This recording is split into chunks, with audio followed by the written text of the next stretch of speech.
love, courage, truth. Glenn Beck. All the Democrats want for Christmas is impeachment. It doesn't really work that way, does it? But that's really all they want for Christmas is impeachment. Their best hope for seeing President Trump removed from office is a special counsel into the collusion investigation. Now they're terrified that Trump might fire Mueller while the investigation is still underway. Last week, the Department of Justice provided Congress with a large batch of text messages from former members of the special counsel's team. Many of the text messages were hostile towards Trump. Several Republican congressmen are criticizing the integrity now of the special counsel, adding fuel to Trump's claim that the investigation is nothing more than a witch hunt. As if things aren't dicey enough already, over the weekend, a lawyer for Trump's transition team suggested Mueller inappropriately gained access to thousands of transition team emails from government servers. Legal analysts say Mueller didn't break any rules, but the debate is giving Republican critics more reason to cry foul. So now Democrats say the right is trying to shut down the whole investigation. Democrats have never been so concerned about the rule of law until now. Yesterday, the former Attorney General Eric Holder weighed in. Oh, what does he say? Because he knows the law. It's so important and helpful when a former Attorney General weighs in. He tweeted that firing Mueller was an absolute red line, all in caps. Holder also spoke on behalf of the vast majority of American people in warning Republicans that any attempt to remove Mueller will not be tolerated. Don't you love it the way progressives always speak on behalf of the vast majority of people, even though they usually don't represent the vast majority of people? Meanwhile, President Trump told reporters Sunday night he is not going to fire Mueller. Democrats just want to get to the truth of the investigation. And that's true, as long as the truth leads to the outcome, that they desire, which is Trump's impeachment. Democrats want this so desperately to be Watergate, which is saying something, because they worship Watergate like it was a sacred holiday. Why? Well, because it was a golden era for them. 3 months after Nixon resigned from office, Democrats gained 53 seats in Congress in the 1974 midterm election. Republicans wouldn't gain control of both houses again for 20 years. Boy, Republicans and Democrats should learn something from this. The 1974 midterm marked the most magical liberal transformation of Congress in history. And that is why they worship Watergate. And it's the same reason that the biggest wish on their Christmas list this year is an airtight indictment of Trump from the special counsel.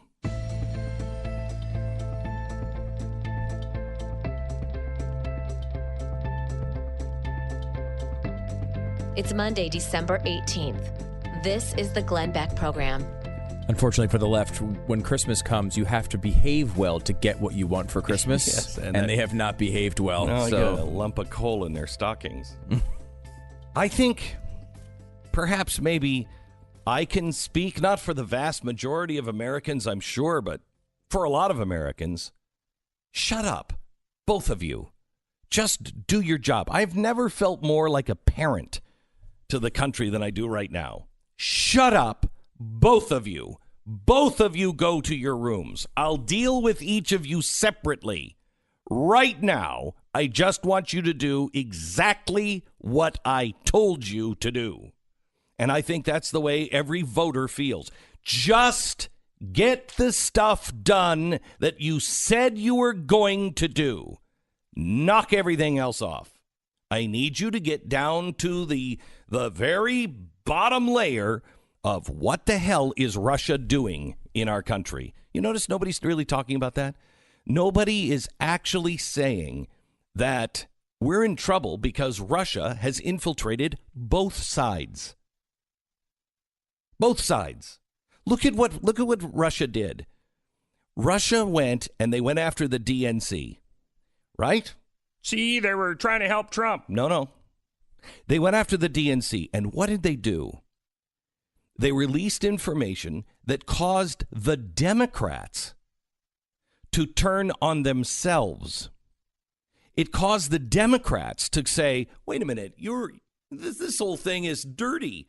You just screwed Bernie Sanders, and you knew exactly what you were doing. So the Democrats turned on themselves. Now, what did they do to the Republicans? Yeah, they helped Trump win. No, actually, they didn't. No, they didn't. I believe they set Trump up. So, and Trump, his people played right into their hands. Both sides did. Both parties played right into Vladimir Putin's hands. And so what happened? We now have an investigation on Trump, which has caused people to lose faith in what? The Republicans, the media, Donald Trump, the system. And on the other side, you've got the Democrats beating each other up, splitting the party. They don't believe in America. They don't believe in the system. They don't believe in their fellow Americans anymore. We don't believe in each other. We don't believe in anything anymore. If I went back and I looked at what the FBI was saying that Vladimir Putin was trying to do, or if I really wanted to know for sure, go back to the people around Vladimir Putin and see where they said it on record what they were trying to do, and that is to cause the American people to lose trust in the democratic system. And that's what's happening. And why is nobody talking about that? Because too much power is at stake. And so we'll just sit here and argue over who's going to get power instead of actually diagnosing the problem and then saying, hey, why don't we cure this disease?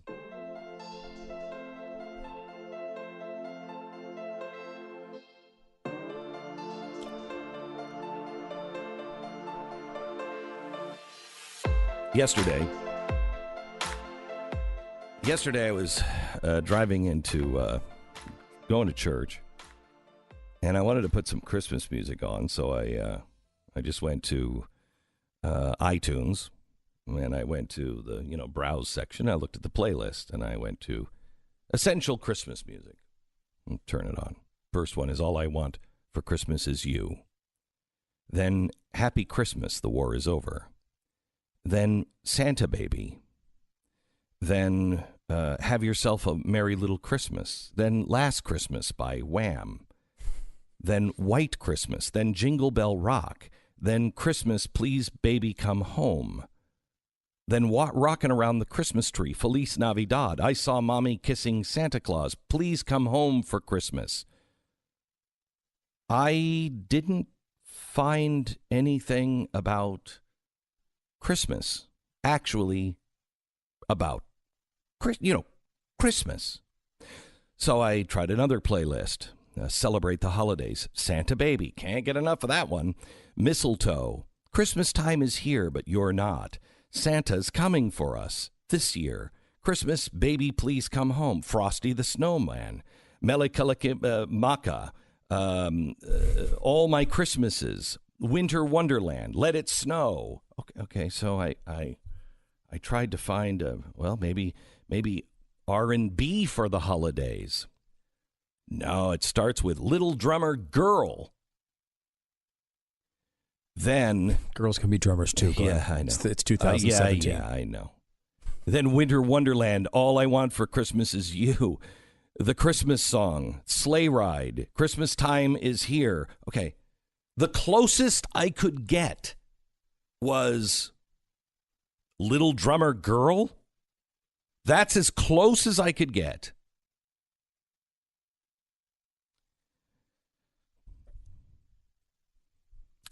As I'm looking through all these and letting one of the playlists play, an Andy Williams song comes on. It's the most wonderful time of the year. It's the most wonderful time of the year with the kids jingle belling. Okay, my kids aren't jingle belling. Your kids jingle belling? I don't even know what jingle belling is. But are your kids jingle belling? No. And everyone telling you be of good cheer. No. I think I'm probably the one in life going, let's just try to, be a good cheer. I mean, just get through it. It's the most wonderful time of the year. No, I don't think it is anymore. I'm not sure. With those holiday greetings, maybe holiday, happy holiday, and the gay happy meetings, I don't even want to address that one. It's the happiest season of all. There be parties for hosting.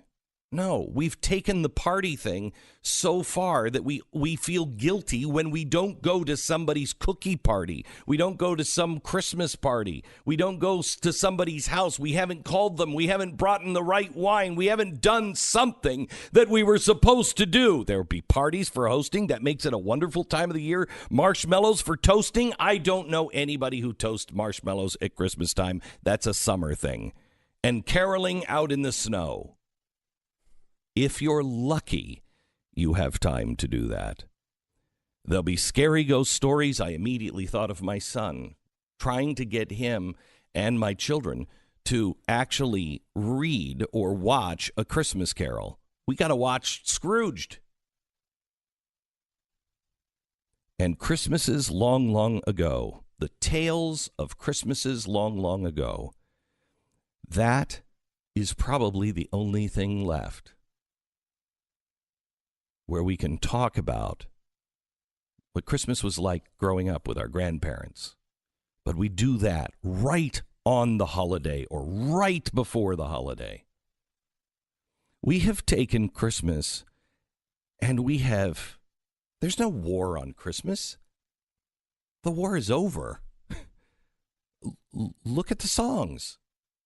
We're not talking about Jesus. We're not talking about the manger. We're not talking. That's the point of this holiday. And it really isn't even, it's not even about the birth of the child. Okay, wow, great, another child was born. Yeah, this one was promised. But this one had a choice. It's what he did at the end of his life that makes all the difference, that makes the child special.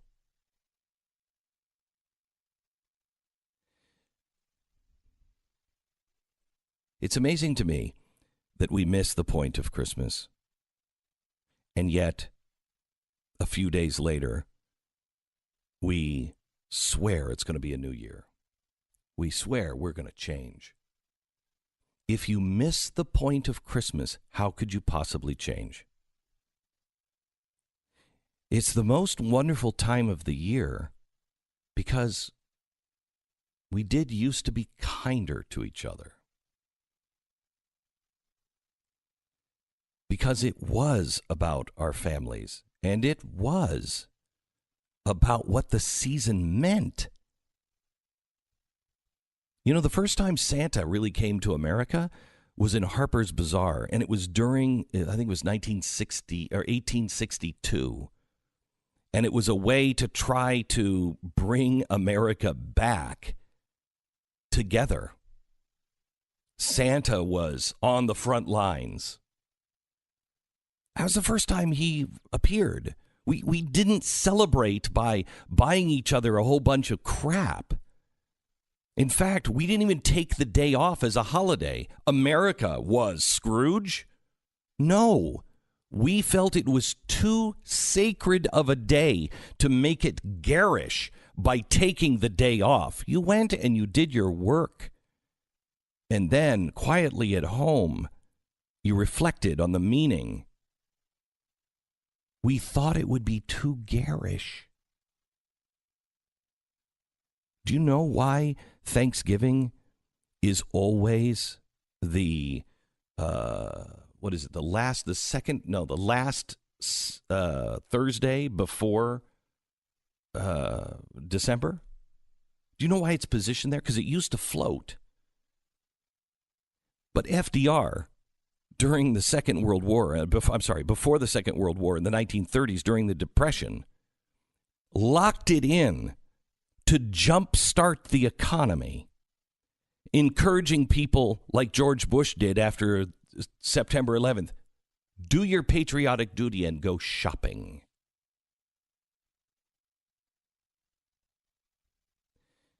I want the most wonderful time of the year back again. And the only way that happens is if we just remember it in our own personal life. Don't force anybody else. Stop talking about the war on Christmas. It's over. Let's rebuild the holiday. And let's just start in our own personal lives, just recognizing that a week from today, we don't celebrate, we commemorate what that child that was born grew up to do.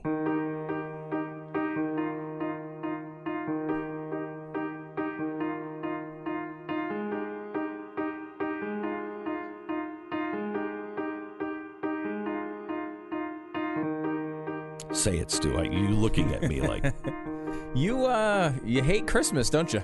I love Christmas. I don't think you do. You seem to hate everything about it. I mean, you don't like the Christmas songs. You don't like presents. That is one of my favorite Christmas songs. And you just went through line by line and dissected it like you were. None of that is happening anymore. I believe those things used to happen. They don't happen anymore. Though I don't think I want scary ghost stories in the middle of Christmas. It's not scary. It's Scrooge. That's what they mean by that. It's not a scare. That's not a scary ghost story. It was back then. That's what it was. That's what it meant. You've ruined the holiday. You've ruined Scrooge. it.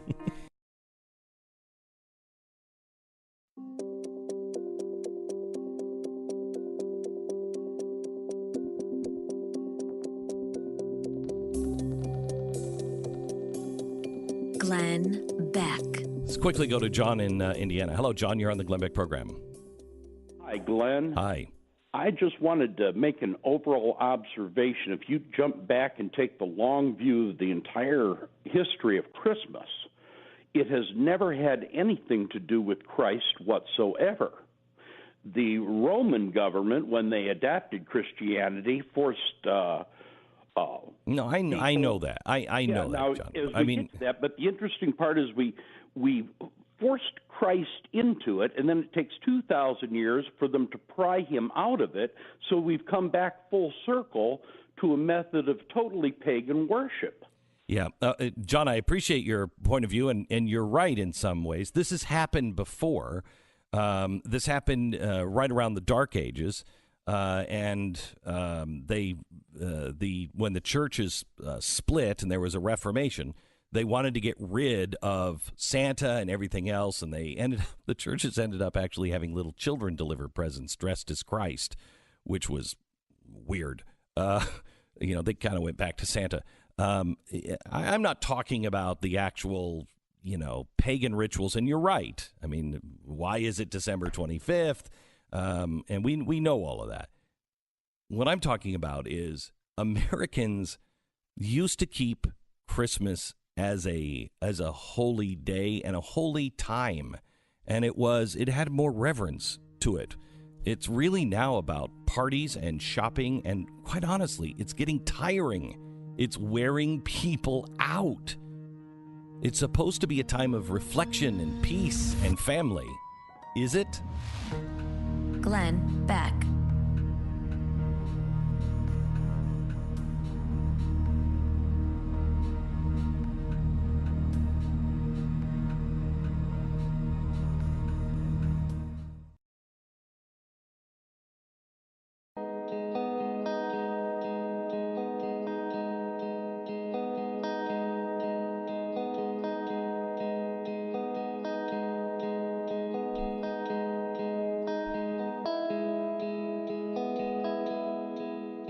This is the Glenn Beck program. It's not that I'm negative on the holiday. Yes, it is. No, it's really. Yes, it is. You hate hate it. No, I don't. hate it. I love this holiday. I just don't. You know what? I mean, Stu, are you a little overscheduled? A little bit. That's the thing. Right. Because it's like, we were talking about this weekend. We had I've never had more Christmas parties I've gone to. And not just like Christmas parties for kids, but like Christmas parties with your friends that are adults where like there's drinking and there's, this is not you, but I'm saying for other, potentially other fun people or more degenerate people, whatever you want to, I'm fine with that description. But we had so many of them, and every one of them has been individually fun. Like I've had good times at all of them, but there's so many of them.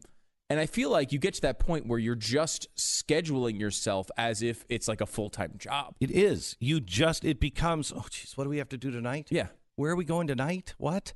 And by themselves, they would be great. Yes. But it's just becoming this list of things you have to do. Yeah, this is one thing we're very guilty of is we have a bunch of Christmas traditions that we do. Like some of them are things going back to me and my wife when we were, together before kids. And then as we've had 2 kids, each time we've had the holiday come around, we've had new traditions with them, and all of them are great. But you wind up every year adding like 2 more traditions to the point of all you're doing is scheduling how the hell you're going to get from one tradition to the next tradition. I'm just going to say something here, and I'm just going to leave it alone. But everybody who knows. That damn elf is going to be the death of me. I'm going to leave it at that. That's it. Leave it at that. That's exactly where it should be left. And yes. I do understand that. Damn elf. Well, it's, if I could meet the person that brought that into our life. Right. The point here is the same thing with, like, I love doing Christmas things. I love doing Christmas things with my family. It's a great time of year. I also love sports, and I love sports with my kids. I remember some of my best memories are, playing sports with my dad and now playing sports with my kids. It's fantastic. But you can get to a point where all you're doing is you're a human shuttle and you're going from sporting event to a sporting event for your kids. Right. And that's what the holiday is. And you know what? That's also what the holiday meal has become, because the more people that marry in, you have to have your traditional food, then they have to have theirs. And so by the time you get, your children married, you've got like 40 side dishes, and everybody just eats one. And you're like, hey, Merry Christmas. Did we make the right side dish? Did we get it exactly right? Oh, my gosh. It's so true. It is. We feel such a load of responsibility that it has to be perfect. It's why I hate New Year's Eve. Tanya and I stay home on New Year's Eve. Too much pressure. Too much. Pressure for what? Pressure for it to be like a great party or a great something or other. And no, it's too much pressure.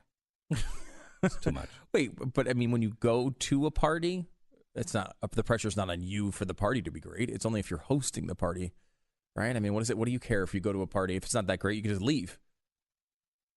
No party I go to is good.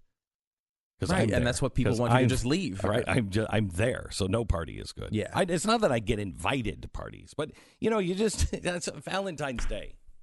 Valentine's Day, no pressure there, Stu. Well, I mean, there's some pressure on Valentine's Day. There's those big things. Today's my first date anniversary, which I still celebrate. Another tradition, right? Congratulations! Right before the holiday. Right before the holiday, which is really stupid because I should have waited to date her until January. My anniversary is January 8th. Stupid. Right. It's like, what are you going to do? It's literally 1 week before Christmas. Yeah. So now I have to come up with a good, like, I don't know, something, dinner, night, present, whatever it is. And it's 1 week before Christmas, which we will take our bank account and bring it down to zero to make sure the kids have, I don't know, whatever toy they're supposed to have. I don't even know. I'm at that point now where Lisa, the other day, my wife says, we're all done with the Christmas shopping. And I'm like, oh, that's cool. And I stopped to think about it. It's like, well, we have 2 kids, are 4 and 6. This is a cool time. Like, I kind of want to be involved in the Christmas shopping, right? Like, this is the best. Like, why else do you do this, right? This is the time where it's really fun. And I'm like, she's like, don't get them anything else. They already have too much stuff. So now I'm at the point, what do I have? It's either me saying, look, it's Christmas. Screw you, honey. I'm getting them what I want. Or I'm just completely priced. I'm like, here's what you do. Here's what you do. All I did was pay Here's what you do. for all the Christmas presents. Now, it's not going to work as well as it does with grandparents, because now as a grandparent, I have this over my children's heads all the time. Okay. Christmas is coming, and I have noticed as a grandfather that there are really noisy toys that just don't end. And so what you do is you tell, if Lisa's staying at home with the kids, then what you do is you just say, this season we're going to pass it. But if you shop for the kids without me next year, I'm going to find the loudest, noisiest toy that the kids will love. No parent wants that. No parent wants that. No parent wants that. No. Doesn't work as well for you because you actually have to live in the home, too. Right, that's true. So you'll have that. It's a minor problem. Yeah. But with grandparents, it's fantastic. Yeah, because you could deal with a loud toy, Yeah. Every few days or weeks when you pop in, Yeah. right? No, I could see that. Although I don't understand we're trying to get a particular present. And this present I went to Toys R Us for because I had heard that they were in stock. They are they're called fingerlings. Now, first of all, that's a potato. That's the name of a potato. They've taken a toy name and they've named it after a small potato. It's not even a large potato. It's not even Mr. Potato Head. No, it's just a fingerlings. And I guess And what are they? I guess they're like little toys that you put on your fingers and then they like attach to your fingers and then you could talk to them. Like they're little creatures, puppets? I guess, kind of like a puppet, right? Yeah. But I guess they're the hot toy. So I went in there and asked for them, and the guy looked at me like are you crazy? yeah, it was like almost he was insulted that I brought it up. The idea that I could just walk into Toys R Us at like 7 p.m. on a particular day and buy a fingerling, which, by the way, is available in the next store over because that's a grocery store because that's a potato. Okay. But and his strategy was, look, what you can do to get one of these is call every day to Toys R Us before the store opens, okay? So call them previous to the actual opening time, hope to get someone on the phone, and then they will tell you if overnight they received a shipment, and if so, be there at opening, because if you're not there within the first 20 minutes, they'll all be sold out. That's like, you know what? I'm sure I can pay triple on eBay and get this delivered to my house. Or you can do this for free. Kids, when we watched Rudolph the Red-Nosed Reindeer and he was back in Santa's good graces, there's been an accident.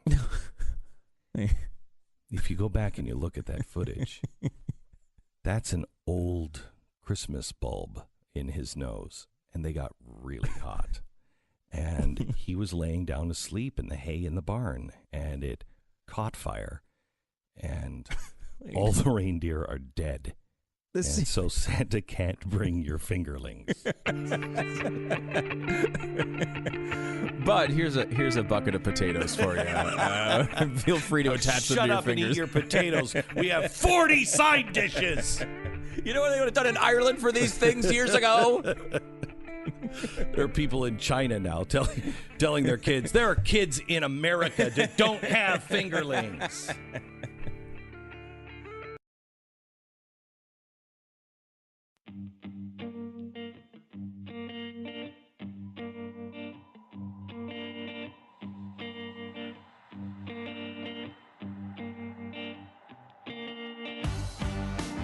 Glenn Beck. Glad you're here. We have a guest on that I hope to have on more than once. This guy is amazing. A friend of mine turned me on to him here recently, and you might have heard about him through another story. Remember the professor or the student teacher at a college up in Canada? It happened a few months ago. That was trying to teach, how to think, critical thinking.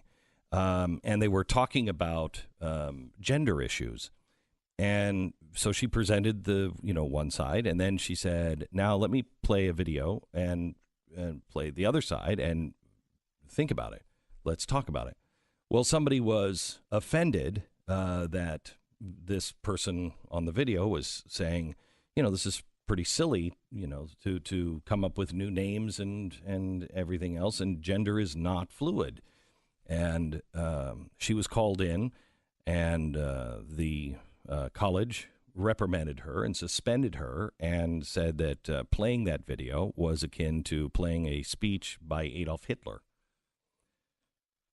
Pretty strong. So we looked up the speech, and it was Dr. Jordan Peterson, and it wasn't a Hitler speech. He is really, really well thought out and well respected by those people who don't believe in political correctness in Canada. And I thought you should meet him. He's going to be coming on. Here's just a little taste of how he thinks. This is the difference. What is it? Friendship and kindness and truth. Listen to this. Yeah, well, kindness is the excuse that social justice warriors use when they want to exercise control over what other people think and say. So, if we're bandying back and forth our differences in values, I would say that the highest possible value is truth, and that one of the concomitants is that we need stringent protection for freedom of speech so that we can utter the truths that we see fit. And I think that that's a value that's much higher than kindness, for example. I mean, there's lots of situations in life where kindness in the immediate present is not the appropriate way to react at all. But so, for example, when you discipline children, you often hurt their feelings in the short term so that they can learn to behave properly in the medium to long term so that their lives go well. And so this automatic assumption that the people on the social justice warrior side of the equation are motivated only by kindness when they're also clearly motivated by power is something I find completely untenable. And I don't think that Pete's solution to program my cell phone so that I can remember what names people need to be called is a reasonable solution at all. We're actually supposed to now use electronic devices to bolster our ability to speak freely in case we offend someone. It's going to be an interesting hour coming up. Jordan Peterson, and he's got a new book coming out next month called 12 Rules for Life, The Antidote to Chaos. I find it fascinating that that's what he says we're going through right now. Chaos. And he's right. And it's what we've been talking about on this program for a long time. So how do we get rid of the chaos? He says he's got 12 rules that will help you do it.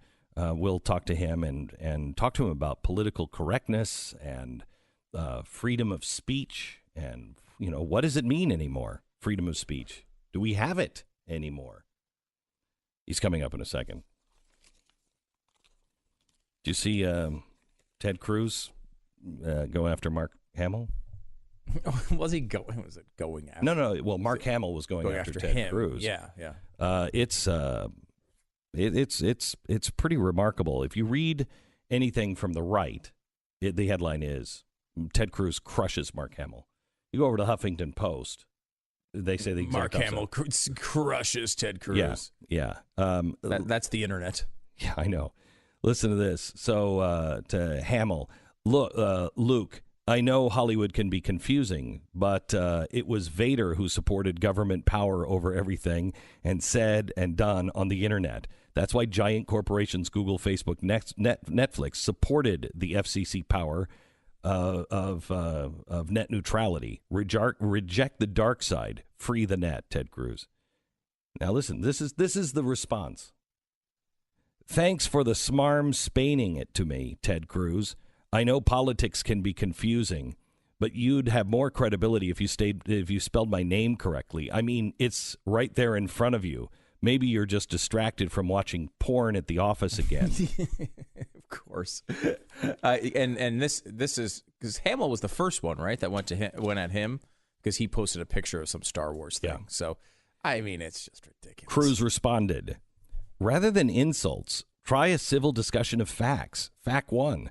Until 2015, the FCC had no authority over the internet. The net grew free and unregulated. Fact 2, with net neutrality, the FCC declared power to regulate everything said and done on the internet. That's bad for freedom, Ted Cruz. Luke is not pulling out his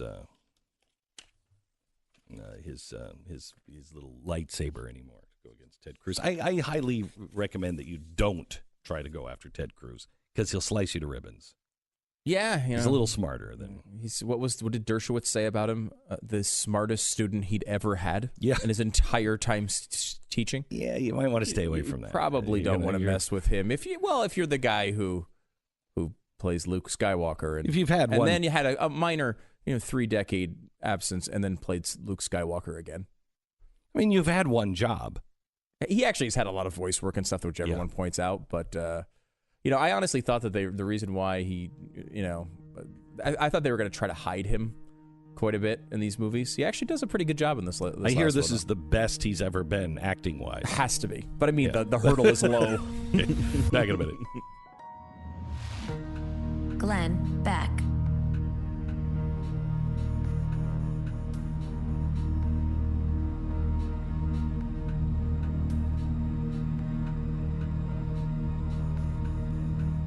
Glenn Beck. Vulnerable. Entitlement. Diversity. Transgender. Fetus. Evidence-based. Science-based. These are the 7 words that the Trump administration reportedly has banned the CDC from using in its 2019 budget proposals. If this is true, it's a clear attempt to target progressive causes and an early Christmas present for those who are hungry for red meat. After the report on the ban was published by the Washington Post, the CDC's director insisted there are no banned words at the CDC, and we're going to continue to talk about all the important health programs for the public. But the damage was already done. Everyone on the left is outraged by the supposed ban. Huh. Those on the left don't like it when words are banned? Wow, I have to say, I understand your feeling. I'm never happy when any words are banned. If this was the Trump administration's way of depoliticizing the CDC, kind of backfired there. Just make Republicans look like they hate science and trans people and, all of that garbage. Here's what I think. The CDC, the Center for Disease Control and Prevention, should stick to controlling and preventing disease. That's it. Their budget of $7 billion should go, all of it, every dime, to that and nothing else. Another idea for you, just stick to the blueprint. There is no need to ban any more words.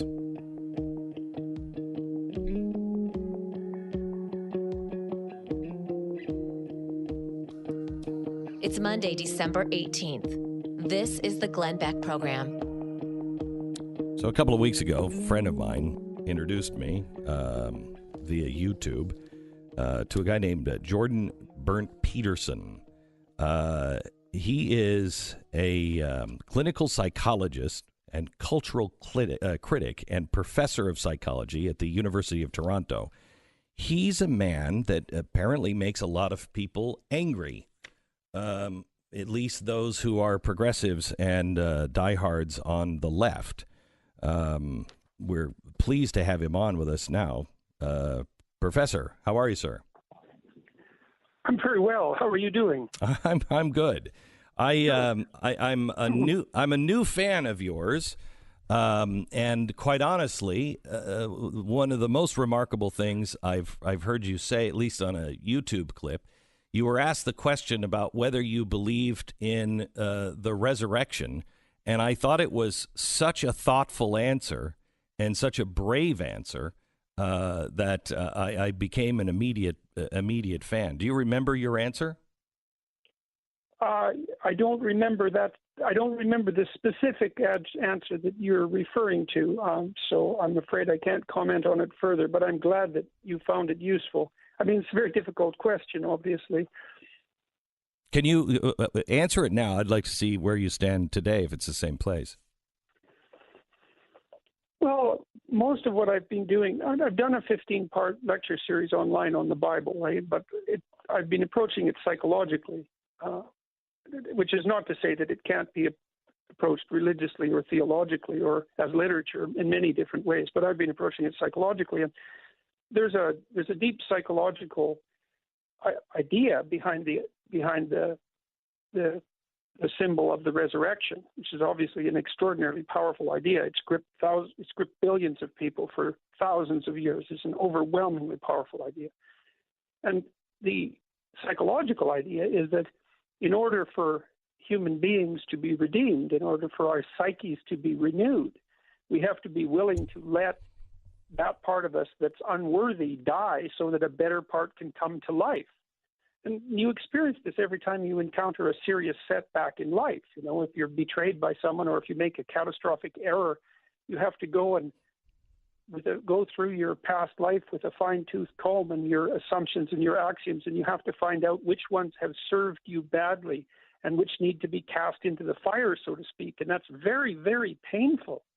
It's something that's very hard for people to do because that part of you that's made a mistake is alive and it doesn't want to be destroyed and revivified, but it's something that you need to continually engage in as you move through life in order to stay on top of the ever-changing environment. It's like, you know, a forest has to be renewed by fire, and the fire strips out the old growth and the deadwood, but it lets new things come to life. And at minimum, from a psychological perspective, the idea of the resurrection portrays that fundamental reality. Now, it's the reality of being willing to let your old self die so that your new self, your new better self can come into being, which is a particularly useful thing to think about around New Year's, right? Because that's something we dramatize at New Year's with the death of the old year and the rebirth of the new year. That's associated as well, obviously, with the idea of Christmas and the dawn of something new and redemptive. So I don't know if that was the same answer. It wasn't. That was a good one. It wasn't. I'll let others find your talk on that. And okay. But it was a great answer. That was a good answer as well. I really wanted to talk to you because you have you've led an interesting life, and the path that you have taken after you finished school, you went over to Europe for about a year. And you you were moved by the fear of the Cold War and World War II, and how could people do these things to each other?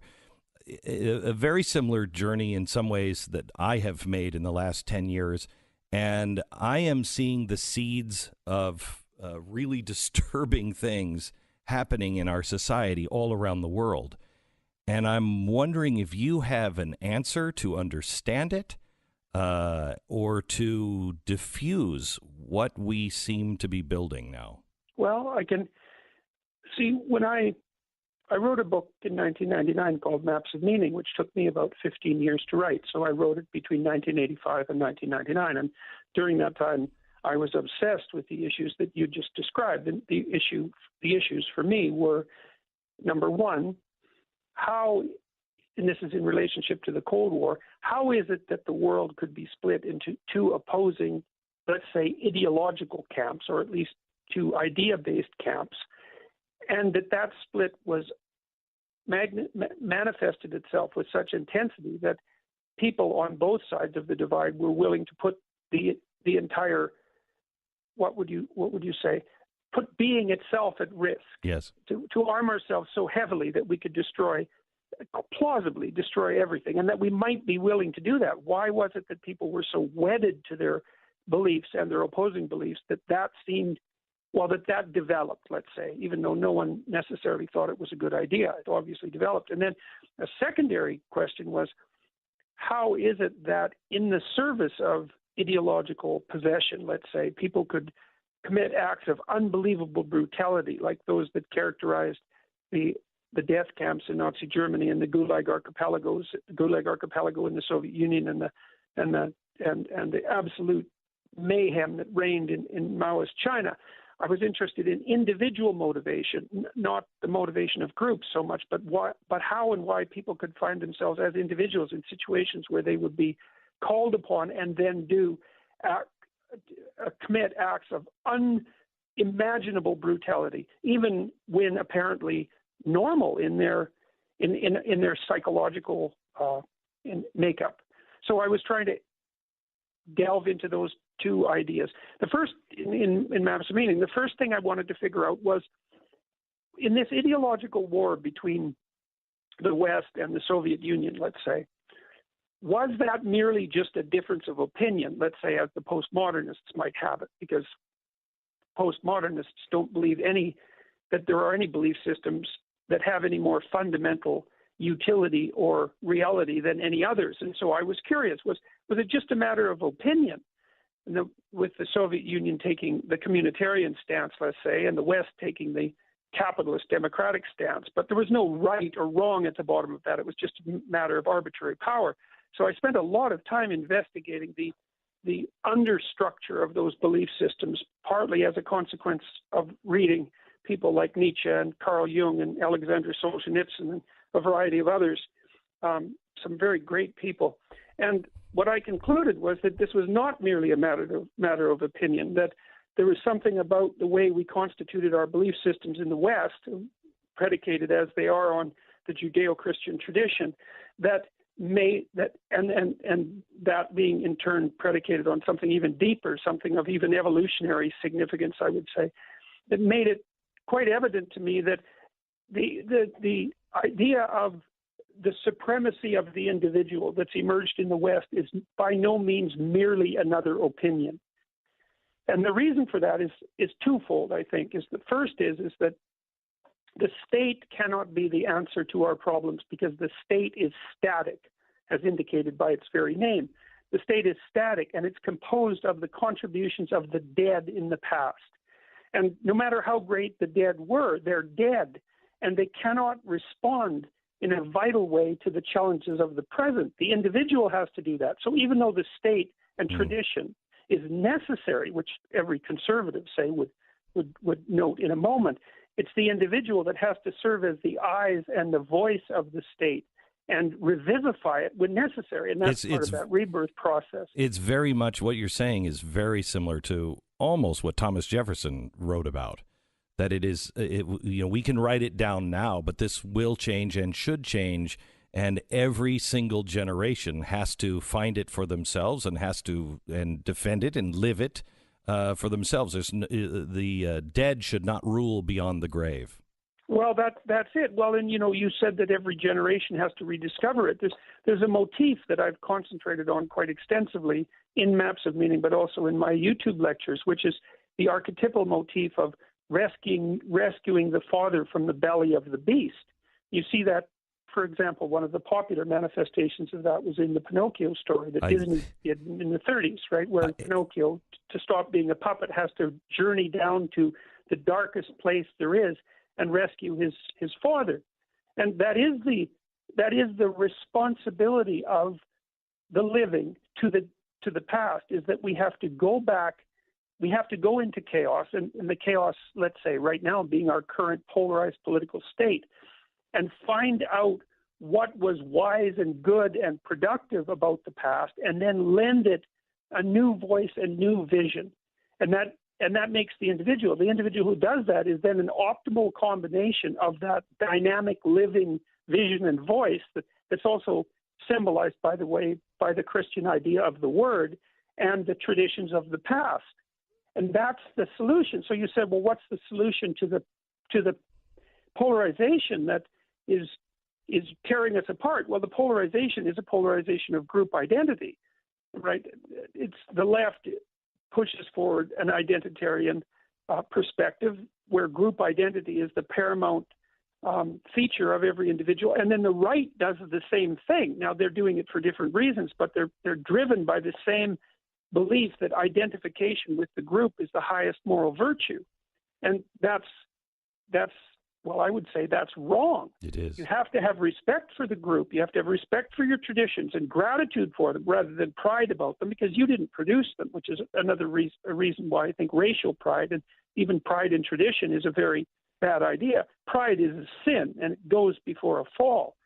You should be humble and grateful for what the past has given to you, and you should strive to embody the best of it and to revivify it, and you should act as an individual. And I do believe that the path of the divine individual, let's say, is actually the proper redemptive path. And I believe that that's the central message. Well, I think it's the central message of Judaism, especially with regards to the prophetic tradition. But it's most definitely the central message of Christianity, because Christianity puts forward the notion that the individual partakes of divinity. And one of the things I pointed out in my biblical lectures is that there's an idea in Genesis, which I've studied in depth, that at the beginning of time, God creates order out of chaos with the word. And so the idea there, the psychological idea is that there's something about communicative and productive, honest speech that encounters chaos and the unknown. That's the tohu vabohu that exists before the beginning of the universe. And that truthful and positive word spoken forth brings order out of chaos, brings habitable order out of chaos. That's the creation story in Genesis. And part of that creation story is the idea that human beings are made in the image of God. And what that means is that we have the capacity and the moral obligation to speak truth, to orient ourselves to the good and speak truth, and to bring habitable order out of chaos. And that's, if we don't do that, then what? Then chaos reigns and things deteriorate into hell. And I think that's where we're headed. Back in just a minute with Dr. Jordan Peterson. You say we're headed to hell. chaos. We are seeing it grow every single day, and it's because we're stifling speech. Dr. Jordan Peterson, psychology professor, University of Toronto. You can find him on YouTube and watch the Pinocchio YouTube. It's remarkable.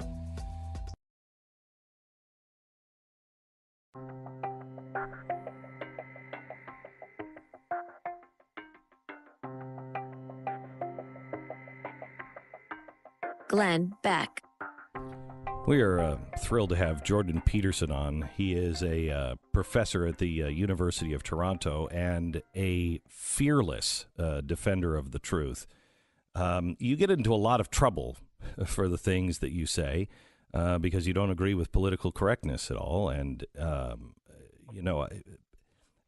we're struggling now with a way to tell the truth and not be destroyed by it. Any tips?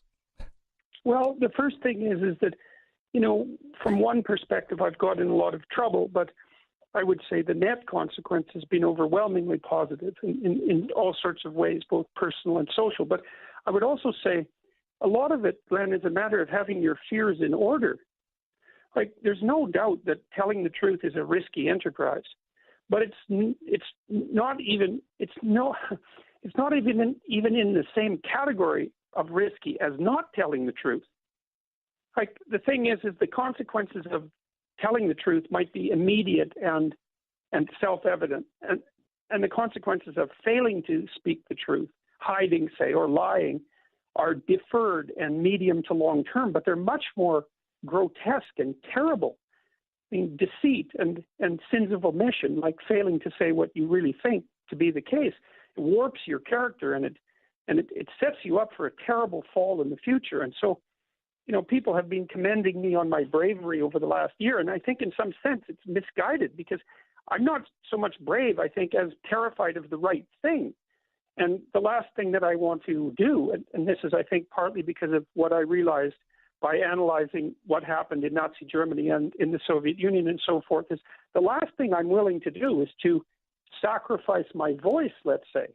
Like, I'm way more terrified of that than of anything else. Mm. And I just think that I don't think of that as a metaphysical statement. I think, although it is, I think of it as a practical statement. Yeah. If you lose your character because you lose your voice, then, well, as the Pinocchio movie puts it, you become a braying jackass, a puppet. You stay a puppet and become a braying jackass. And that's a really bad idea. You end up sold to the salt mines when that happens. It's not a good thing. Jordan Peterson, he is coming out with a new book in January, and I'd love to have him back, 12 Rules for Life, an Antidote to Chaos. We're going to continue our conversation with him in just a second. You can find him online and YouTube. Just Google search Jordan Peterson, Dr. Jordan Peterson, and I think you will spend the day really hearing the truth, I think, refreshingly for the first time.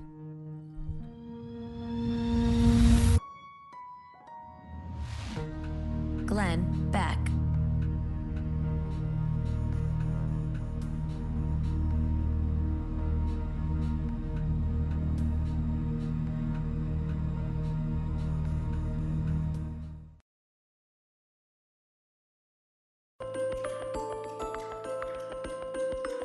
You're listening to the Glenn Beck program. The guy I want you to get to know, his name is Jordan B. Peterson. JordanBPeterson.com is his web address. You can just find him. He is on YouTube. He's written several books. He's got a new one coming out in January, 12 Rules for Life, An Antidote to Chaos. I actually have an advanced copy. I'm going to be reading it over the holiday. Professor, I'm glad to have you on, and maybe you can help us find some meaning or a direction to go here. Both sides here in America, I'm sure you're aware of what's happening here in America. It's gotten a little nuts. It's the same in Canada. Is it? You guys? Oh yes, it's very bad. We're sitting here now arguing over fake news, and it's amazing if you're somebody who just doesn't have a side. Your side is the truth. You're looking at both sides, saying you're both lying and you're both telling the truth. It just depends on when and where.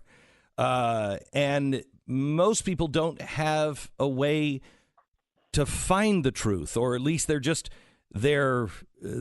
willing just to go with whatever is on their side. And so the truth is kind of everywhere and yet nowhere in America. How do you find the truth? How do you know what truth is? Well, the first thing I would say is that you have to be very careful when making a claim that you can find the truth or that you know what the truth is. But the question can still be answered. And I would say the way to start allying yourself with the truth, which is a good idea, by the way, because the truth reflects reality, and it's good to have reality on your side, since there's a lot of it and not very much of you. The first thing you do is restrict falsehood. And so I would say that if people are interested in telling the truth and abiding by the truth, which is the most practical thing you can do, that the first thing you do is to stop lying. And you can tell when you're lying. You can do that by omission, by failing to say something you believe to be true, or by commission, by actually being deceitful. You can tell if you're doing that because it makes you weak. It makes you feel physically weak and ashamed. And everyone knows that. That's the voice of conscience. And we because we're imaginative and because we can distort and manipulate our perceptions and our language, we're very tempted to live out falsehoods and to perceive falsehoods. You have to start humbly, sort of in your own. Well, there's this advice I've been giving to people that's become somewhat of an internet meme, which is, I think someone just sent me 50 bumper stickers with this on it. I've been telling people to clean their rooms, because one of the things I've noticed with the college-type activists is that they're very frequently young people who have no control whatsoever over their own personal life.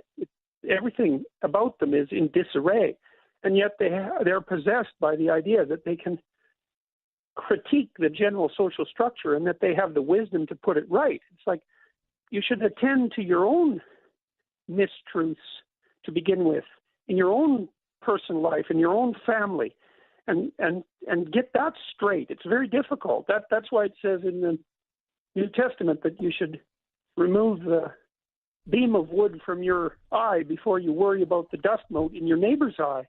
That's a very wise statement, and it's not one that people like to hear because, when we want to come out for the truth, we want to do it in a grand gesture so that everyone notices. But to come out for the truth is something that you do humbly and privately, and even with a certain degree of embarrassment and shame, because you become aware very rapidly of how many petty and terrible ways you're distorting your relationship with reality. It's embarrassing. But I don't know if people are embarrassed by. There are people who, you've gotten in trouble with them, that will look you straight in the eye and say, there is no biological difference between a man and a woman. Well, that is Well, I just... don't know. I don't know if they'll look me straight in the eye and say that. You know what I mean? And I don't. My experience has been in situations like that, that words of that form are not put forward with any strength. And one of the things that's happened to me, Glenn, in the last year that's been extraordinarily interesting, and I'm unbelievably fortunate that it's occurred, is that every time I've been attacked by people who are putting forward the kind of ideology that you've been describing, it has backfired unbelievably spectacularly. And so these untruths, let's say, they reveal themselves in people's gestures and attitudes. They make people resentful and vengeful. That's the worst of it. But they also deprive their words of any real strength, which is partly why they have to be put forward with such vehemence and force and ideological exactitude, because there's nothing really behind them. And well, that becomes quite evident. Well, that becomes quite evident in the course of a genuine public discussion. What does it mean to be a Christian anymore? A lot of us have... I mean, what it should mean is, and I'm speaking psychologically again here, let's say, I mean, Christ is the archetypal perfect man, whatever that means. It's a concept that's really beyond understanding, because we don't know our full extension. We don't know our full possibility or potentiality. I mean, Christ himself said that the people that he left behind could do works greater than his if they were willing to undertake the arduous pathway necessary to make that occur. So there's no underestimating the potential power and grandeur and nobility of the individual. But the problem is that it requires the adoption of infinite responsibility, let's say. You know, one of the things that characterizes Christ, technically speaking, is that he took the sins of the world unto himself. And that can be interpreted psychologically as well. Like when I was reading about Auschwitz and about the behavior of the camp guards in Auschwitz, I wasn't reading about some evil Nazi who wasn't me doing these things. I was reading about me doing them. And that's a terrible thing to apprehend. And to be a Christian, say, in any real sense, is to understand first that you bear the moral burden of the 20th century, and that it's up to you to do something about it, and not to change other people, but to put yourself together so that if the political situation warped and twisted around and you were called on to do something reprehensible, that you would have the strength of character to refuse to do it. But to even develop that, you have to understand first that you're the person in the concentration camp who's having the person who's just been hauled off the rail cars, crammed in there like cattle, lined up and then sentenced to carry a wet sack of salt that weighs 100 pounds from one side of the compound to another and back. And that you're the person who would enjoy doing that to someone in such a terrible situation.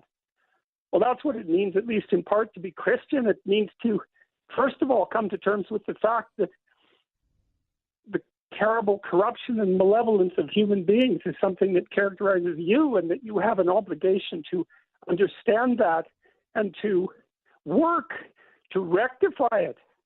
Because the consequence of not doing it is dreadful beyond imagining.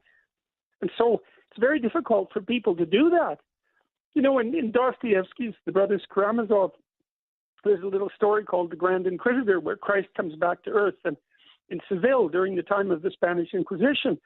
And he's raising the dead and performing miracles and being a generally good guy and causing a lot of trouble.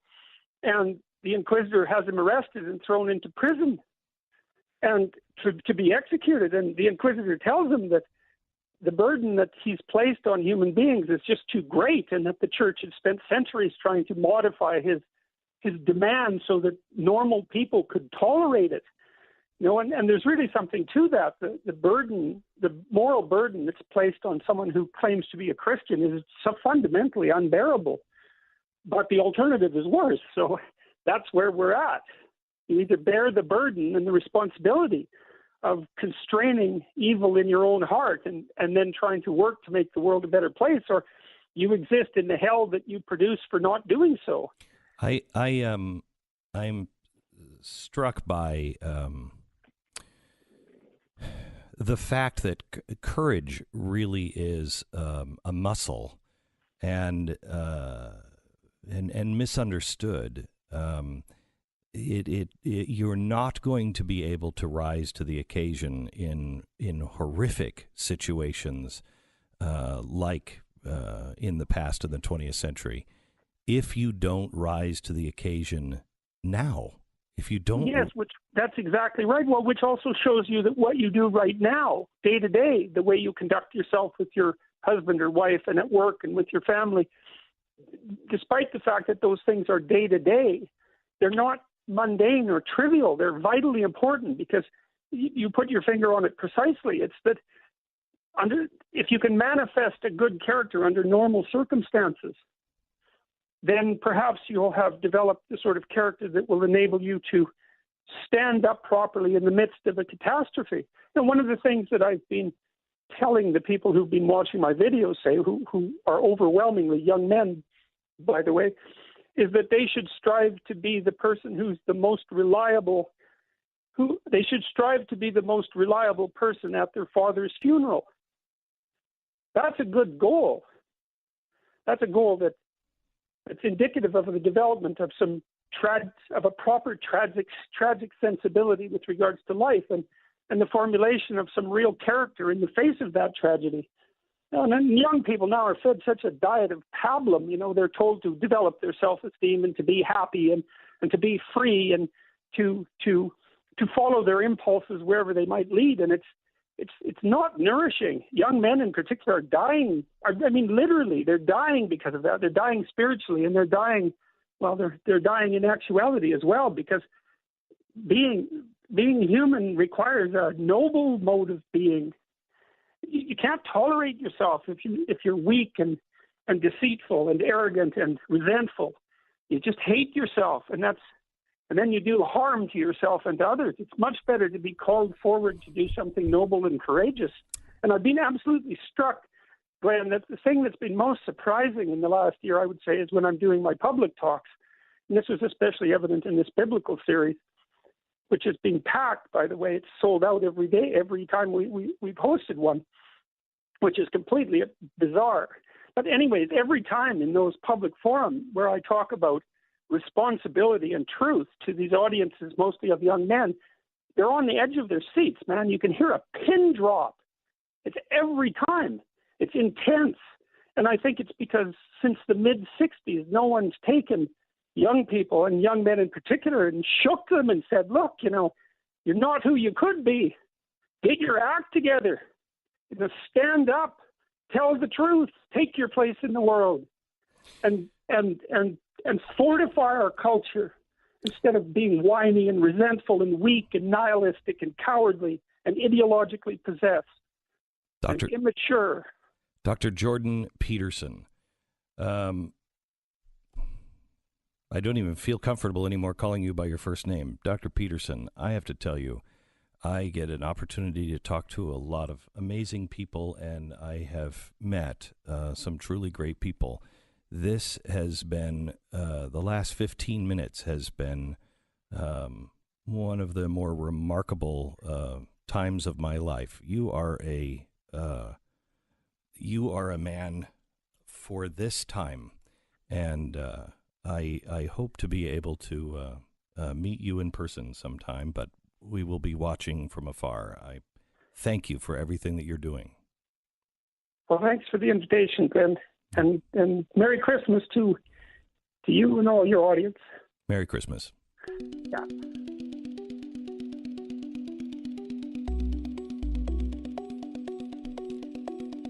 I have to go back and find what he said about the resurrection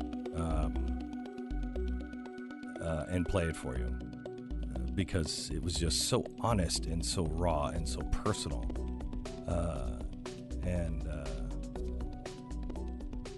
It's amazing because he said I don't know what to think.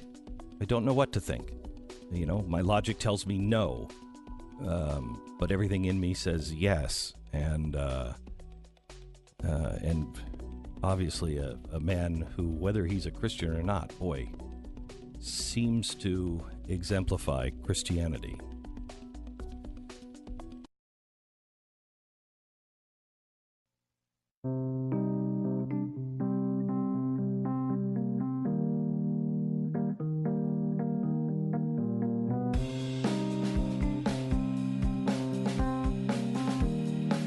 Glenn Beck. Jordan Peterson, 12 Rules for Life is his book. I haven't read it yet, but we're just looking through it in the break. And it's a lot of the stuff that we've talked about here. I mean, maybe that's why I like him is, I don't know, maybe he's reinforcing my worldview. I don't know, maybe I'm falling into that trap. It's 2017. That's what we all want out of the world. I know. People that reinforce your worldview. But I mean, this list of 12 things is fantastic. I mean, compare yourself to who you were yesterday, not to who someone else is today. Just that would change the world. Oh my gosh! Set your house in perfect order before you criticize the world. It's fantastic. Pursue what is meaningful, not what is expedient. Hard. And then I like this one. Do not bother children while they are skateboarding. Which, yeah. Maybe we shouldn't hover as much as we do, I guess, is the point of that. I like maybe that, just a little bit. Glenn Beck.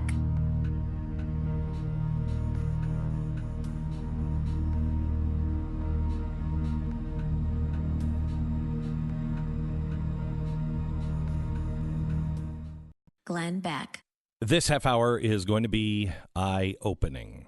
Let's start here. You remember the scene in Saving Private Ryan where Fear grabbed that soldier? He was watching his buddy get killed with a knife-wielding Nazi.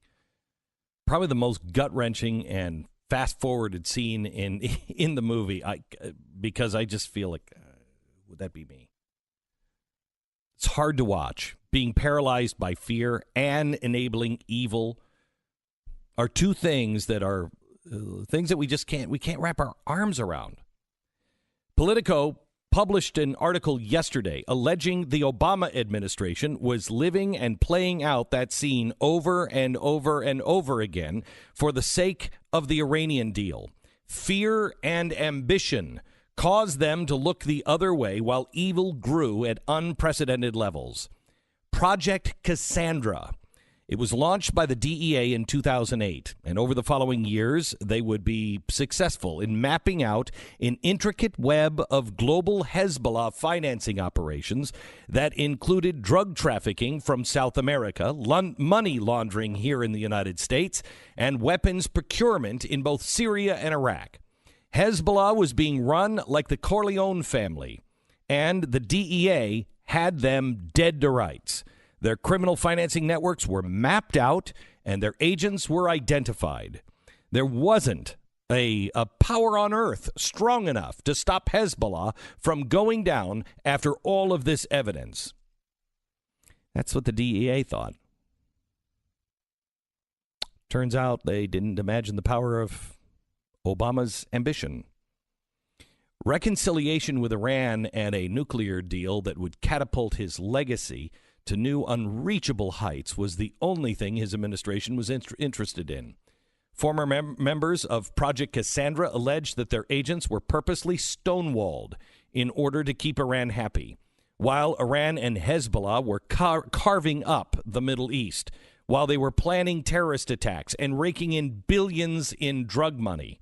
The Obama administration was looking the other way, with visions of sugar plum nuclear deals dancing in their heads. If this political story is accurate, this is Obama's legacy. His blind ambition, not only enabling Iran and Hezbollah to become a major power in the Middle East, but they did it by corrupting our values and flooding our streets with drugs. Now, here's a really interesting part of the story. They used our own businesses to launder the money back to the Middle East. They used our own businesses? Back to that in a second. All of this for a nuclear deal that could have been nothing more than a smokescreen, a distraction, that a legacy-crazed U.S. president would easily jump at to quench his unbridled thirst for ambition. And so, like that scene from Saving Private Ryan, we may one day see this moment in our history as the most gut-wrenching and the most fast-forward moment in modern history.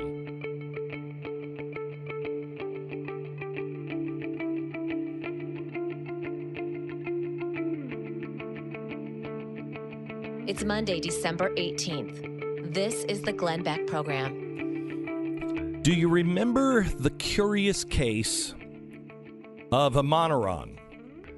Amamaran. I can't even say it. Imran. Imran Aran. You have to sing it. I can't. Imran Aran. Imran Aran. Aran. I can't. Yeah, it can only sing it. Okay. This is the congressional aide to Debbie Wasserman Schultz. Not only Debbie Wasserman Schultz, but a whole fleet of high-level Democrats. This story has been buried. And then we saw the Politico story. If there's one thing that we're good at on this program is connecting dots. This dot must be connected. So here's this guy. He comes out of nowhere. He becomes the congressional aide to Debbie Wasserman Schultz. And everybody else, I mean, a whole list of very high-level Democrats. He was caught attempting to flee to Pakistan after the U.S. Capitol Police suspected that his family was complicit in a massive security breach. The further you delve into this case, the weirder it gets. It looks like he is guilty of bank fraud, criminal misuse of house computer systems, and a laundry list of shady connections and business dealings. Now, Debbie Wasserman Schultz really didn't answer any of the charges. We haven't heard anything about this story. This guy is hired to be a computer expert, an IT guy. Well, he's not an IT guy. He has no IT experience. But he's an IT guy, so he goes to work for Debbie. She then convinces other Democrats, you should use my IT guy. Her IT guy is making like $150,000 a year. Congressional IT people make about $75,000. Why was he paid twice the? He must be really good. Well, he had a great staff. His family came to work. They were making exorbitant salaries. They had no IT experience either. So here are these people running computers and running, all of the servers for several high-level Democrats on Capitol Hill, and they didn't have any experience, and they were getting rich. In fact, so rich that they started buying houses, and then they wanted to, do some banking fraud to make even more money. They sold each other houses at the top of the market. So I would buy my brother's house and my brother would buy my house. Then they bought a car dealership. No one could understand why they bought a car dealership. In fact, when this story first broke, I was at the chalkboard and I said, car dealership? Why would you do? What is up with that? This story has not been seen. Completely put in the back of everyone's mind until the Political story came out yesterday that detailed Hezbollah's criminal financing network. Hezbollah was engaged in narcotics trafficking from South America. The Obama administration looked the other way. The drugs were being sold here in the U.S., and the money was being laundered through used car dealerships. Billions of dollars were being moved in this manner to finance Iranian and Hezbollah actions in the Middle East. This puts the Awan story in an interesting new context, because one of his shady businesses was a used car dealership. His brother managed the dealership's daily operation in addition to running computers for the Democratic representatives. Shady doesn't even give justice to how strange this operation was. Customers at the car dealership were often shown cars borrowed from a dealership next door. A former employee said the business records were so bad that it was, quote, close to impossible to make any sense out of all of the transactions that happened, end quote. Oh, but wait, it gets even stranger. Records show that this family took a $100,000 loan out for the dealership from Dr. Ali al-Attar. Now, who is Mr. Attar? He's an Iraqi politician with links to Hezbollah. He was actually seen meeting with a Hezbollah official in Lebanon shortly after Awan's acceptance of the $100,000. Dr. Attar was indicted in 2012 for tax fraud and fled to Iraq. Prior to that indictment, he was a co-owner of the dealership with Awan. He had access to bank accounts. Now, wait a minute. Doesn't this sound like exactly what was described in the recent Politico story yesterday? The Awan family was operating a shady used car dealership, and money from a guy with links to Hezbollah was part of it. I wonder if what Imran and his family were caught doing, criminally misusing their access to House computer systems, isn't the real reason why Democrats have appeared to be protecting them. Democrats want this to go away. Why? Why? What's really going on here? Was this one of the cogs in Hezbollah's international financing scheme that Politico has just blown the lid on? Were they part of it? Was Debbie Wasserman Schultz and the Democrats on Capitol Hill knowingly or unknowingly involved in money laundering for Hezbollah? Because if that's not what's happening, this is one hell of a coincidence. The circumstances between what Politico has described what Hezbollah was doing and what this family in Capitol Hill were caught up in sound identical. Everyone's been trying to find out why Debbie Wasserman Schultz has protected this family. Did he have information on her? Or was there something bigger? Were Democrats keeping this quiet as part of a larger plan to hide this type of activity in the same way they were stonewalling the DEA in an effort to appease Iran?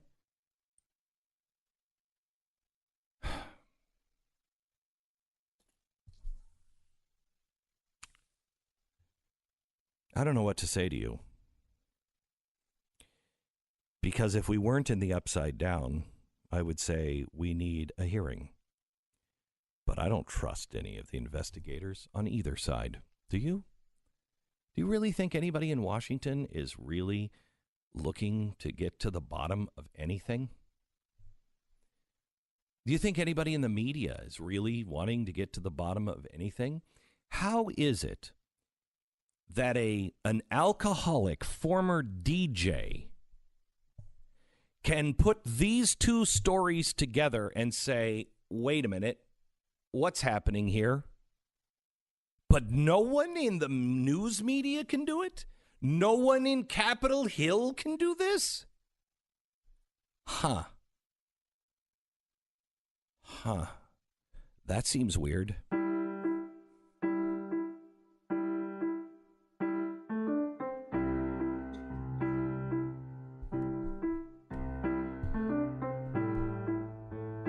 There's one more branch on this tree that maybe Stu will take us through here in a minute. I'm interested in this past thing with Imran Awan. Dun, dun, dun, dun, dun. In that it's so bizarre, the coincidence between those two things, that it would actually, it almost seems more odd if it was not connected. And believe me, I think, as you pointed out in there, you're looking at this and asking questions. You don't know that this has happened. Okay, so but it would hang be on. very strange, the whole car dealership angle. And He is losing money for some reason. He's making all this money somehow or another. He just can't make ends meet. He goes over for a meeting in the Middle East. He meets with a guy who's tied to Hezbollah. The guy says, "Hey, you know what? I hear you want to open a car dealership." And he says, "Sure."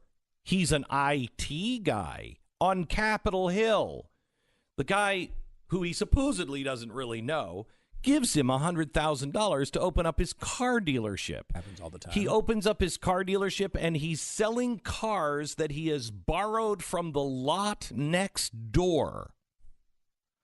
It's a strange business model, I grant you. Yeah, really odd. I mean, the whole Iran thing is already crazy. But then this is a lot of Politico odd has coincidences. they have just scratched the surface of this. I'm sending the connection to my friends on Capitol Hill today and say, hey guys, maybe you should notice the Politico story and the Debbie Wasserman Schultz story from a few months ago that all of you pinheads apparently have forgotten about because they seem to fit together. Let's see what happens.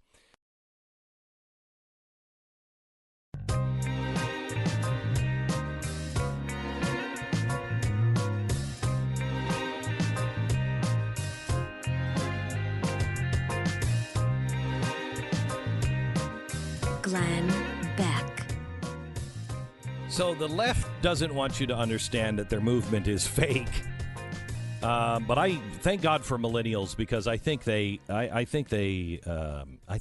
that internally. They just know the operatives are fake, and embodied in this recent quote by the left's new superstar Linda Sarsour, you will see, quote, "When I wasn't wearing a hijab, I was just some ordinary white girl from New York City. But wearing the hijab made you know that I was a Muslim." Oh. Okay. So who is she? The White House designated her as a champion of change. New York City's Mayor Bill de Blasio sought out her endorsement. Bernie Sanders used her as a surrogate during his presidential campaign. And most recently, she has made news as one of the lead organizers of the Women's March. She was also the lead plaintiff in the lawsuit against President Trump's immigration order. So who is she actually? Well, she came out of nowhere around 2003. She's a Palestinian-American community activist who served as the executive director of the Arab American Association of New York. She's been there since 2005. She's also a board member of the Muslim Democratic Club of New York and a member of the New York City, I'm not making this up, they actually have one, the New York City Justice League. Now, she claims to be a champion of Muslims, but in 2003, she said this about Saddam Hussein after he was captured by the U.S. troops. "I don't know. I think he's done a lot of things that he shouldn't have done, but I was hurt. My Arab pride was hurt. Palestinians are under so much oppression, and no other Arab country ever helped them." Oh, okay. Well, how many thousands of Muslims did Saddam Hussein kill and torture? I mean, they were his primary target. They suffered the worst. We're still discovering the genocidal mass graves from the Saddam era. You were a champion of the Muslim people? Really? The Arab world? She claims also to be a champion of human rights, but she has boasted that she has family members and a group of friends in the terror group Hamas. In 2004, she said, and this was in the Journal of Columbia Graduate School Journalism, she acknowledged that a friend of hers, as well as her cousin, are both serving long sentences, 99 years and 25 years, in Israeli jails because of their efforts to recruit jihadis to murder Israeli Jews. Moreover, she revealed that her brother-in-law was serving a 12-year sentence in Israel because of his affiliation with Hamas. Later, she was added to the women's rights activist list. She wants to be, right there. I'm right there for women's rights. But what does she actually believe? Well, she once condemned the prominent anti-Islamist Ayaan Hirsi Ali, who was an amazing woman. She was raised as a Muslim and then subjected to female genital mutilation. She said, quote, "I wish I could take her vagina away. She doesn't deserve to be a woman." Oh. She then later defended Saudi Arabia's treatment of women. She said they're way ahead of the United States. In fact, Saudi women, receive 10 weeks of paid maternity leave, and it puts us to shame. Really? Saudi Arabia, a place where women aren't even allowed in public without a male escort? They put us to shame? But now she's in a scandal. And we come back to that because this is where the rubber meets the road for the left. Glenn Beck.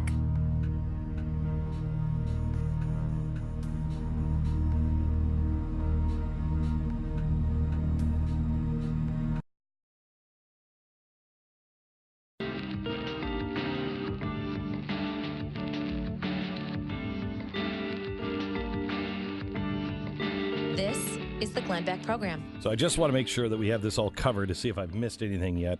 Linda Sarsour, she is, a champion of change.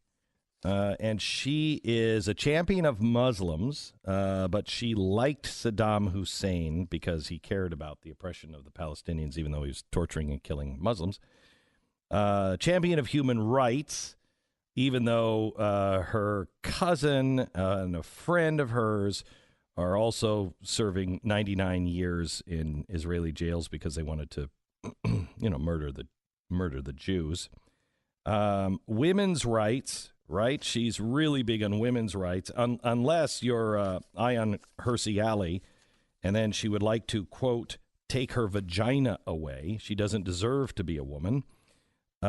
She's also added Black Lives Matter to her list. She's also a Black Lives Matter person, except she said, quote, the sacrifice of black Muslim slaves that went through this country is nothing compared to the Islamophobia of today. So Islamophobia is worse than the slave trade in America. But the left loves her. Let's see if they'll continue to love her. My guess is yes. She has now been accused of enabling sexual assault and body shaming while she was the executive director for the Arab American Association. One of the victims swore out, said she oversaw an environment unsafe and abusive to women. Witnesses have corroborated the story that a female staffer working for Sarsour was sexually assaulted by a man multiple times. And Sarsour dismissed the allegations because the accused was, quote, a good Muslim and always at the mosque, end quote. She said there was no way any man would want to do such a thing to her because she was fat. The accuser claims Sarsour threatened legal and professional damage if any of this information ever came out. Just wait until more people start to talk, she said. Sarsour is no champion of women. She is an abuser of them. Does she go away, Stu? No, Nope, of course I don't not. think so either. It's all about what you can use for your own purposes at any given moment, right? I mean, we're seeing this with the Al Franken thing. When Roy Moore was up for election, they were all very tough on Al Franken. Today, they are out saying maybe we acted hastily. Maybe Al should stay for a while because it's really hypocritical for us to throw him out like this. Unbelievable. This is what happens. They only wanted him out because of Roy Moore. Mm-hmm. And they promised him, I can guarantee you, they promised him, look, you're going to be taken care of. You're going to be a big wig. You're going to be a grandfather of the progressive movement. You're a martyr for the cause. You're a martyr for the cause. Take one for the team. He did. Roy Moore lost. Now they're like, wait, we could keep him here. We didn't need to get rid of him. Right. That was remember the New York Times thing? I think I read this to you last week, which basically said, this is how Al Franken is serving history. His alleged misdeeds were just the way he served history. It's like, can you imagine someone on the right getting that treatment for what he was accused of? I mean, that doesn't occur. How about this? How about Lisa Bloom? Oh, geez. Do you know that not a word was printed in the Washington Post or the New York Times about that? That's incredible. Explain the story. So Lisa Bloom is Gloria Allred's daughter. Okay. You would think. So Enough said. Right off the bat. She also was involved with the Weinstein situation, but not on the side you'd think. She was kind of defending him and tossing around ideas that maybe they should go after people in the media who were reporting on it and some of the victims and blah, blah, blah, blah, blah. So she had already kind of had some criticism against her. And it's sort of like, let's see if I can give you the exact details, but she's also known as if you search for her name on the internet, it'll tell you she's Gloria Allred's daughter, and she's the lawyer that took down Bill O'Reilly. It's like in her Wikipedia page, like the first sentence. It's like every profile of her talks about how she took down Bill O'Reilly, and this is kind of her big scalp, right? Uh-huh. So, and Bill talked about this on his Friday appearance. Coming out later today, there's going to be some evidence that somebody may have paid or was soliciting for funds to pay accusers of Donald Trump to take down Trump during the 2016 election. Now, Bill's talked about this for months. He's mentioned it on the air with us several times that there is a tape that exists and there's people, they have evidence of actual accusers who may have been paid to go after Trump. And honestly, I heard him say it a bunch of times, and I didn't know if he was ever going to be able to come out with it. And without any evidence, I knew what he had. I know what he has now, and I think you're going to have to wait for a court case for him to say more about it. But it's really damning. And then it's really damning. And you're like, okay, well, something's coming out today. What's it going to be? Is it going to be, Bill's not going to just throw out InfoWars, but is it some is it Breitbart, some Breitbart investigation, which you could obviously dismiss on partisan grounds. No, the story breaks in The Hill, which is, if anything, a left-leaning, certainly a mainstream source of what's going on in Washington. And the claim is that Lisa Bloom offered to sell alleged victim stories to TV outlets in return for a commission for herself, arranging a donor to pay off one Trump accuser's mortgage and attempting to secure a six-figure payment for another woman who ultimately declined to come forward after being offered as much as $750,000. That's what the clients told The Hill. Women's accounts were chronicled in contemporaneous contractual documents. Contractual documents. Remember the whole thing with James Comey? It was contemporaneous notes. He went in the meetings with Trump. He took notes as he left. And remember how much the left saw that as real evidence, like proof beyond a shadow of a doubt that this guy took notes as he walked out of the room. And I think you can look at that and say, okay, I don't know if I put it on that pedestal, but okay, that's an indication of what he believed at the time. These are contemporaneous contractual documents, emails, and text messages reviewed by The Hill, including an exchange of text between one woman and Lisa Bloom that suggested political action committees supporting Hillary Clinton were contacted during the effort. So she's trying to get all this money. People want to take Trump down. She goes to the Hillary donors and says, hey, give us a bunch of money and I'll produce these accusers so these accusers get their problems financially taken care of while we're taking down Trump. This is, again, you'd never believe you'd get this sort of evidence about a story like this. And it totally, to me, just, it demeans anything.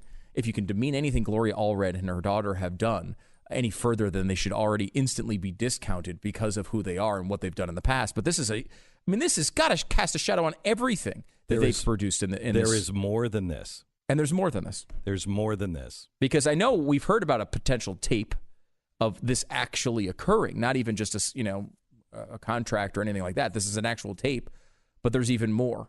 I have a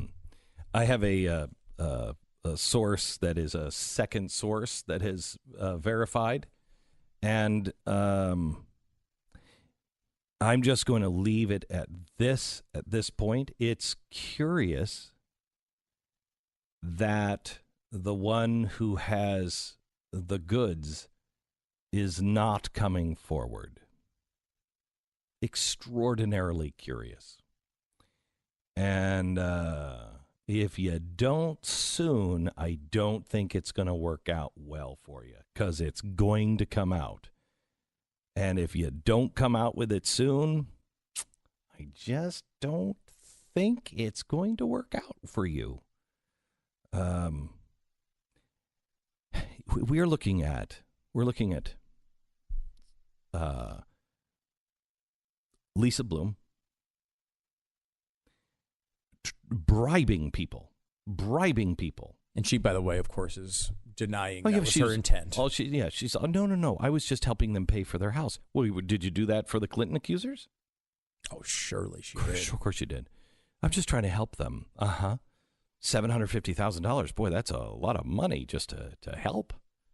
So you have bribery. You have this investigation that has to be had. New York Times, Washington Post, they're not even on it. Same attorney that went after Bill O'Reilly. Okay. Bill charges, well, I'll let him say it sometime to you. You have this. You have the Russia thing on Donald Trump. You know, what were the connections on Donald Trump? Plus, you have Donald Trump looking at the FBI saying, what's going on with you guys? Quite honestly, I think both sides are dirty, both the FBI and people in the Trump administration. But that doesn't even mention the Hillary investigation. Hillary Clinton, dirty with Russia. She also was playing games with Russia, especially when it comes to Uranium One. And I don't believe that Uranium One happened the way the press wants you to think. I would believe that it happened. I don't think Hillary Clinton necessarily said anything. I think Uranium One took care of all the people they needed to take care of. She wouldn't have her finger. She's too smart for that. I think it's more corrupt than just Hillary Clinton. And you've got that going on. Plus, you also need to look into Debbie Wasserman Schultz and President Obama for allegedly what Politico just said they were doing, which was turning a blind eye, basically the Iran-Contra affair. But it looks like, at least to me, that it goes all the way to Capitol Hill and Debbie Wasserman Schultz, not just the president who's gone, but to people who are still currently in Congress. Do you really think these people are going to find the answers to any of these questions? These are the kinds of things I have said for a long time. You know, you got to look at look what the founders went through before the Declaration of Independence. I mean, it was not, hey, I disagree with your policies. They were real problems.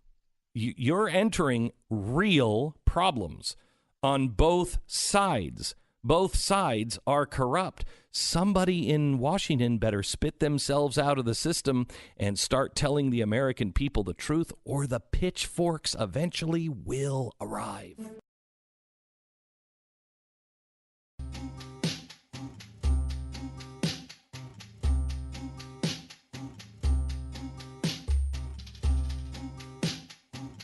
Glenn Beck. Really bad Amtrak crane crash up in Pierce County, Washington, which is just south and east of Tacoma, Washington. And it's a bad one. Came down, looks like on the I-5 freeway. And we'll keep everybody in Seattle in our prayers today. Are you following the tax bill at all? What's going on with that? No. So they have 52 votes, right? Apparently John McCain is really trouble. Bad, yeah. And it does not look like he would even be able to. Yeah, I read this morning that he's not going to be able to vote. So that means you're down to 51 votes. Mm-hmm. And, anything can, again, that's a bigger issue than, McCain's health, obviously. Yeah. Then you've got Cochran, who's also had health problems, though it looks like he'll be able to vote. But that would get it to 50. And, any of these guys, you never know when one of them is going to just flake out and say that they don't want something. When are they going to pull the trigger on it? Supposedly, they said a vote could come as early as tomorrow. The interesting thing about it, though, is that I feel like people are totally treating it as a foregone conclusion. And that's trouble. And, if I was a betting guy, which I am, but Bitcoin. if I can find a place to wager on whether this thing would pass or not, you'd get nice odds to say that it's not going to pass. And Republicans screw these things up so often, I could totally see it falling through. But as of right now, I mean, there are some really good things in there. We talked a little bit off the air about some of the education benefits. There's some nice, if you're a school choice person, there's some nice stuff built into it for that. It's not a great bill. There's a lot of problems with it. I'll take it. But it's better than what we have. And there's some really good things in it. Yeah, I'll take it. So I'll take it. And I'll give Donald Trump credit for it. I mean, I'll take it. Yeah, I mean, it's funny. They had a situation where people are like saying, "Well, this is going to cost us trillions of dollars, and it's going to be a big deal." Stop and blah it. blah No, blah it's blah. not. And then on the other side, they're saying, "Look, corporations already pay an effective 21% rate, so this is not a big deal at all." It's like, well, is it going to cost us trillions, or is it not a big deal at all? Because if it's not a big change in their rate, then why not just make it official? It's just every complaint, throw it against the wall, hope something sticks. So, I mean, it's better for the country if the thing passes. It's just you wish they would have gone a little bit more bold. More on that tomorrow. Also, has the government been hiding UFOs? An amazing revelation over the weekend on tomorrow's program. Glenn Beck.